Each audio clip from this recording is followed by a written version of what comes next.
In PowerPoint, you can record the timings of when elements are supposed to appear on the slide and when to transition to the next slide.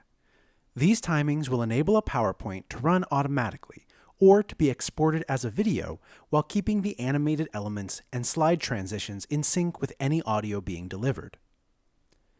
These timings can be created by going to the Slideshow tab and clicking Rehearse Timings. If you have a video, you should probably just set it to begin automatically. Then, whenever another animated element is supposed to appear, click the right arrow key on your keyboard. At the end of the slide, make sure to click through so that it saves when it's supposed to advance to the next slide. A pop-up will appear and ask if you want to save the new slide timings. Click Yes to save the timings or No to try again. Once you've saved your slide's timings, you should test it to see if the slideshow is working as it is supposed to. In the same Slideshow tab, in the Start Slideshow section, click on either From Beginning or From Current Slide, depending on your needs.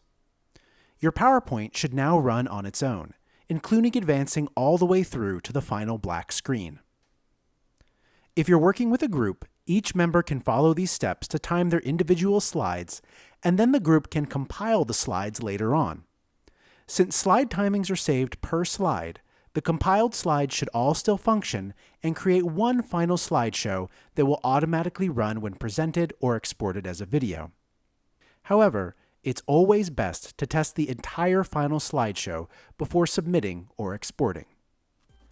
As always, if you have questions about timing your slideshows, you can always schedule a consultation in the Digital Act Studio.